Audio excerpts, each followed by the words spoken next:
Let's bring in Mike Tirico. You'll find him on, everything with NBC. Sunday night football play-by-play, host in the Olympics. We got scandals over there, Mike. What's your favorite scandal? Scandals. What's your favorite scandal? Scandals. Are you going to go ski jumping on me? I just wonder how being the decorated broadcaster hosting the Olympics, Decorated. how do you do Yeah, that? yeah. Toe the line with this, Mike. I think the ski jumping thing is one of the funnier stories. I think that we all go to great lengths to cover a story like that, Dan, and we'll start. I see. It's just everything you say about that story is problematic in some way, shape, or form. It's isn't it funny? Like seriously, that is an only in the Olympics funny story. Sorry about that.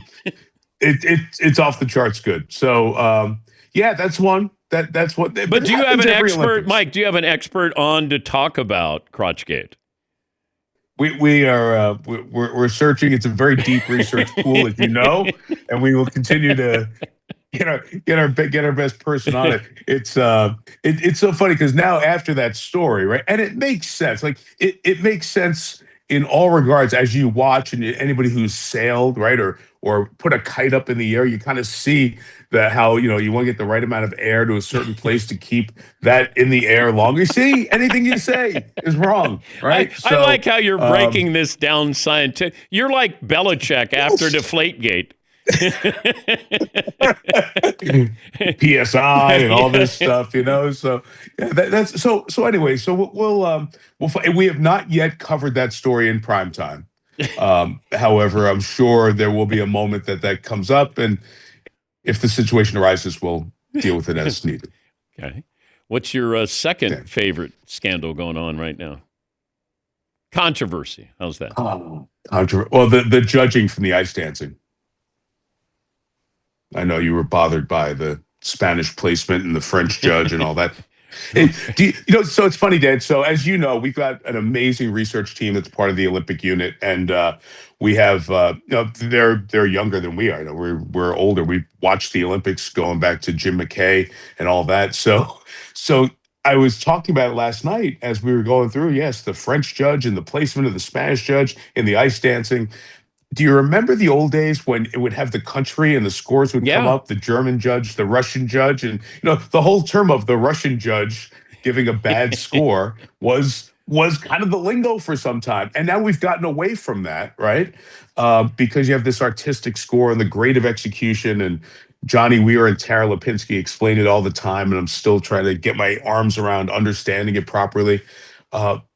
But it's still there, and that was a big drama in the judging. The high and the low score got thrown out because there was natural bias in there.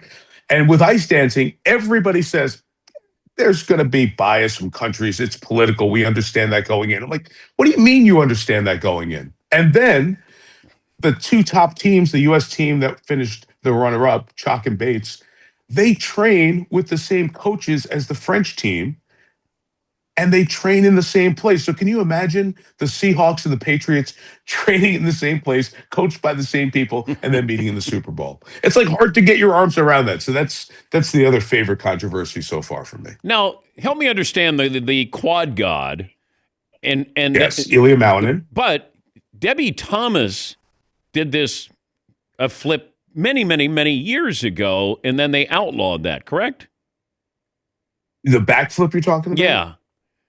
Yeah, that was, and now it's back in. So Ilya Malinin has that, did it in his short program, will likely include it in his long program tonight, in addition to the four revolutions in the air. And Scott Hamilton, who's working with me, so he'll be on the set with me when that's on live this afternoon. Scott was showing me just how Ilya starts his rotations and his jumps right from the beginning. It used to be you got up in the air and then started rotating. And he starts the rotation beforehand. So it's just pushing the physical limits of what people can do, which is the great thing about sports all the time. Did we ever think we'd see somebody like Wemby, who's that tall and has that full court ability, doing things in the open floor like he does? No. But now we do, right? And so Ilya's done the same thing, and now others feel like they can do it. So it's it's a cool thing to see and watch. And he's pretty special. I hope he crushes it tonight because we've seen him in the World Championships last year in Boston. We've seen him on the Grand Prix circuit. If he goes out and crushes it at the Olympics in the long program, like people will talk about what he does forever, which is so cool. Talking to Mike Tirico. You're also going to be doing the NBA when you come back home. I'm curious about the tanking story that, the commissioner came. I wonder the timing of this, Mike. You have the All-Star weekend, and you have the media looking for somebody to, something to talk about. And we've talked about tanking the last couple of days here in the States. Now, all of a sudden, he levies a $500,000 fine and a $100,000 fine. Do you think that's just a coincidence? Well, I don't think it's all-star timing. I think it's what Utah's been doing, right? And this has felt a little bit like whack-a-mole along the way. When something comes up, you have to respond to it. And Utah had a brilliant idea, if you will. Hey, we're playing marketing a certain number of minutes on a minutes restriction, but they're not the key minutes. They're not the minutes you need your best players to close a game, right? So this is an issue and a problem that they'll have to find a way long term to be comfortable with and not incentivize losing. And they've tried it with percentages. I'm surprised, and percentages in the draft. I'm surprised we haven't seen it in the NFL. I really am, where we don't see more of a lottery system for the draft as opposed to, hey, we'll start a bad quarterback, we'll go 2-15 and try to get better quicker. Because in the NFL, it can happen with a couple of draft picks and a good draft class and the right quarterback and be in position for that. But the one thing about the NBA is they do not let, and especially Adam does not let a lot of moss grow before taking action. Like they get in there and they attack a problem. And if it's a problem and there needs to be a solution, they'll go there. And I think that's why the fine was so heavy and so penal against the Jazz for what they've been doing. Yeah, I don't know what. And we've had calls all morning long about tanking and what are alternatives. How do we stop this? Right. I don't have any ideas. I mean, I have ideas. I just don't know. Like, how do you kind of stop this, circumvent this, prevent this? I'll never forget talking to somebody with the NCAA, and this was in the 90s, and they said, every rule that's in the book, all the infractions, I can go back and tell you, yeah, SMU did this back then, or this school that did this back then, and that's why this rule's in place. I think everybody, when looking for a competitive edge, finds a workaround at some point. So it's not foolproof. So whatever the next system is, somebody will find a way to mess with it. Do you just totally abolish the concept of worst record gets the top pick? Do you go back to some sort of complete lottery system for the draft? There's a variety of different things that sound crazy. You don't want to get away from the principle of if you're not good, you should get the first chance to get better because that cyclical nature of sports helps. Otherwise, you don't want, although it's successful, I don't think you want what the Premier League is, where you have a half dozen clubs who are going to be up here, and then the others are mostly going to rotate, and the bottom few will come in and out from the Premier League and the Championship. That works for English soccer. It does not work for our sports in the States. You like the fact that Utah can be bad and get a couple of draft picks, and now you can be great. How quickly after the trophy ceremony at the Super Bowl were you on a plane to Italy? Couple of hours. We did the Olympic primetime show from the field for an hour and change.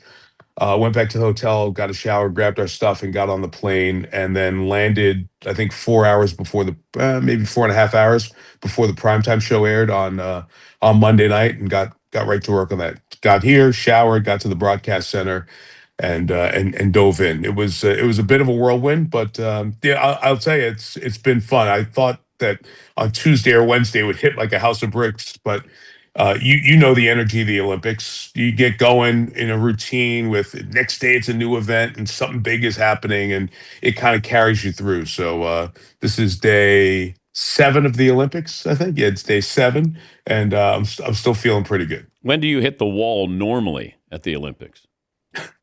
The rookie wall, you mean? The Olympic wall? Yeah. So like tomorrow is where the dog days set in, where you're doing the same thing for the 8th or 9th, 10th day in a row. And then the hard day is usually the Thursday before it ends because you go, oh my God, how am I going to pack all the stuff that I have? There's no way I'm going to be ready to leave in 3 or 4 days and get all this stuff back. I haven't hit a wall doing Olympics the last five. You taught me early on, take it one segment at a time, and don't worry about a 3-4 hour show or however long you're going to be on. And that's still the best. That's the best idea. I want to know what's ahead and plan, but I've got to worry about Johannes Klabo in this segment and not because if I'm worried about Frederica Brignoni in the next segment, I'm going to screw up Johannes Klabo in this segment. So it was a sage and good advice that I still hold to this day. So thank you, Danimal. Do you have somebody who is there? Like you'll go through all the names, and Yeah. do you have somebody who is there who's able to help you pronounce these names?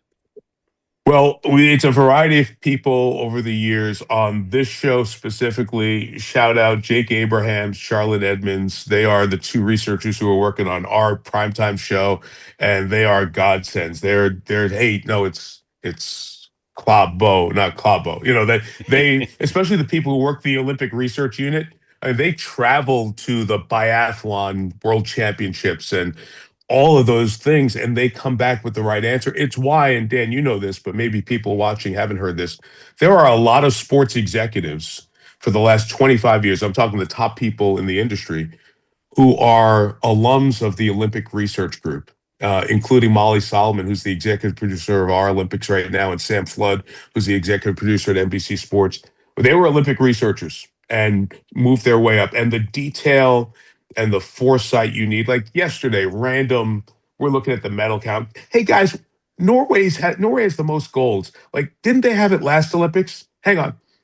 Yeah, they had it last Olympics and the Olympics before, and they tied the one before. So they're going for four in a row. Like in 15 seconds. Like these are stupid questions from someone, and they just know how to do it. And Jake and Charlotte are my saviors on this show right now. So they're making me look as good as I can at this point.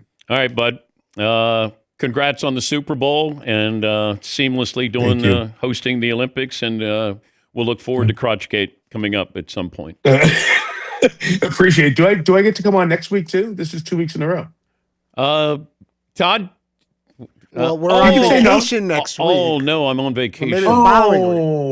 Yeah. Oh, I just want to know when Reggie Miller's status happens, because I'm like, Reg, you're on Dan's show again. Like, I'm on every week. I know, but that's good. It's fine. I know my place, and Mike, you've got enough airtime, all right? Why don't you share? I'm not looking for airtime. It feels I'm not looking for airtime, just your friendship. Why don't you share a little bit, okay? You gobble up airtime. You gobble up camera time. Thank you, Mike. Have Noah Eagle on then. I will, right after this. See, I knew that was a tease. Oh, Goodbye. I see. I see what you did. Oh, that professional. Mike Tirico over there covering the Winter Olympics.